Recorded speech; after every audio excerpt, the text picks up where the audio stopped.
কপালে দিলাম ফোঁটা জমের দুয়ারে পড়লো কাটা ভাইকে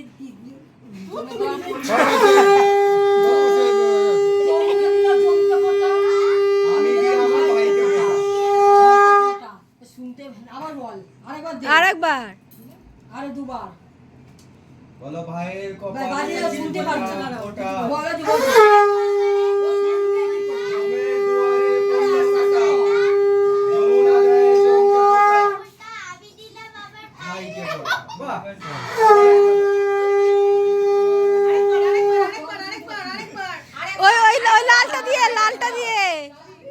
লালটা দিয়ে আবার একবার কত কোণে এ করবে এটা কি বলে হ্যাঁ হ্যাঁ আরো ঠিক ভাইয়ের কপালে দিলাম ফোঁটা জমের দুয়ারে পড়লো কাটা এই বাবা ওই যে তো ভালো আছে দাদার কথা শুনে বলো দই খেতে ভালোবাসে, এখন এখানে নিয়ে খেয়ে না নেয় যাচ্ছে তুমি বড় না আশীর্বাদ করো দাঁড়া দি করছে এই চালটা ওর কপালে লাগিয়ে দে হাত দিয়ে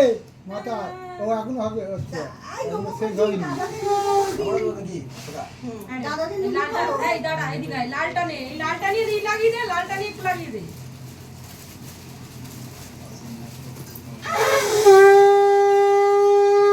ঋষি বড় তো ও শুধু একেই আশীর্বাদ করবে এই নে তুই না তুই ধর বেশি বড় বলতে ওর মাথায় দে ঋষি হিয়ার থেকে বড় কিনা জিজ্ঞেস ওই মালটা পায়ে ধরবে আর এরা আর এদের পায়ে ধরবে না ও বড় গুড্ডু বড় তাই তো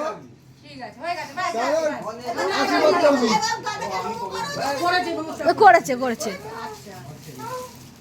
তুই আশীর্বাদ করেছিস হ্যাঁ হ্যাঁ এটা দে ওটা নে দাদা দিচ্ছে যেটা দিয়ে দে হ্যাঁ থ্যাংক ইউ বল ওটা একটা দাও হ্যাঁ ওকে দিয়ে আগে ওকে কি দিবি এবার ওটা দাও ভাইকে। ওটা ভাইকে দিয়ে দে দাদাকে একটু খাইয়ে দে ও ভালো করে দেখছি কি হলো ব্যাপারটা, না ও কিছু দিয়েছে আবার বলছে যা ই বাবা ঠিক করে দিই জলটা খাওয়া। তুই কি জানিস হ্যাঁ কিছু জানে না কিছু না, হ্যাঁ এক ঘরে দিয়ে যা ওটাকে কোলে নিয়ে নে ঝেড়ে দেবো